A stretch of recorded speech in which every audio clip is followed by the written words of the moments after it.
mortified over McCain's funeral plan for her that Donald was banned from. McCain was honored in Arizona yesterday and today was given a send-off as he was flown to Andrews Airforce Base in Maryland to make the trip to Washington, D.C. This whole week has centered around the death and funeral of Senator John McCain, R.I.S. It is simply the primary story in the media and the coverage is wall-to-wall on it ad nauseum. McCain was honored in Arizona yesterday and today was given a send-off as he was flown to Andrews Air Force Base in Maryland to make the trip to Washington, D.C. A memorial service will be held there after people are given a chance to visit him as he lies in state. President Trump was intentionally not invited to McCain's funeral, but Vice President Mike Pence was. That makes a huge and very petty political statement in my viewpoint. You do not snub a sitting president if you have any decorum or diplomacy at all. Vice President Mike Pence and his wife, Karen, will attend, as will Bill and Hillary Clinton, Barack and Michelle Obama, George and Laura Bush, and possibly Jimmy Carter, if his health permits. First Lady Melania Trump has chosen not to attend McCain's funeral without her husband. Good for her. She should not have to choose between her husband and attending McCain's funeral. Actually, that's not a choice at all. The media is spinning this for all it is worth. Hollywood Life is claiming that Melania is embarrassed over all this and the animosity that was apparent to everyone between President Trump and Senator John McCain. I don't believe that for a second and I am not surprised that the media is putting this drama forth.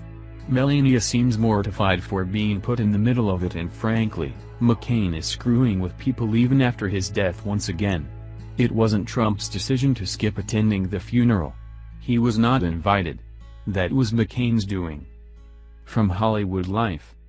Melania does not feel entirely welcome or comfortable attending the funeral after John made it clear that Donald was not welcome. She resents Donald again for being put in the middle of an awkward position, our insider continues. Melania wants to do what is right, whether that means going in Donald's place, or respectfully staying away.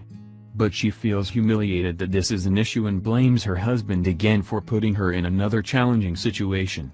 She is weighing her options, has been discussing the issue with the McCain family, wants to what is best, and will make the decision when she is ready.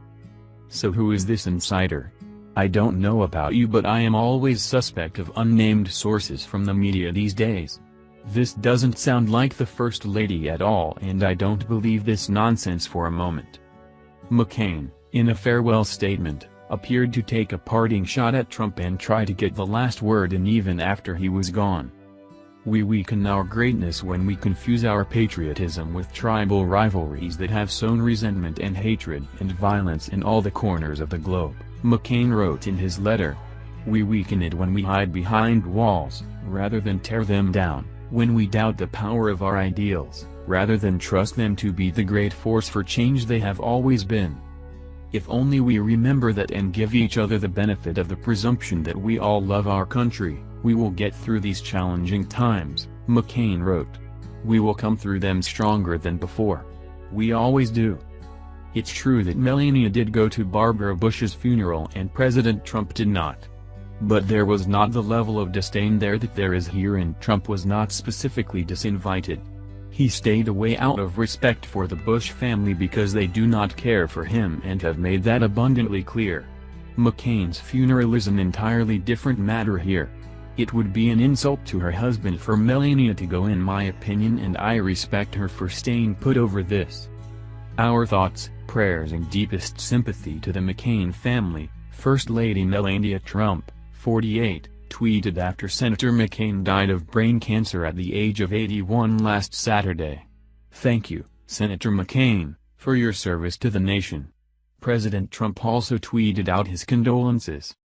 Before his death, Senator McCain asked that former Presidents Barack Obama and George W. Bush speak at his funeral, and Obama and Bush have already been requested to offer eulogies. Meanwhile, former Vice President Joe Biden spoke at an Arizona service in Senator McCain's honor. He broke down in tears multiple times. From the beginning, there have been wild rumors and conspiracy theories over First Lady Melania Trump. The left and the media would love to sow discord and division in the Trump household and have failed at every attempt so far. I highly doubt that the death of Senator John McCain will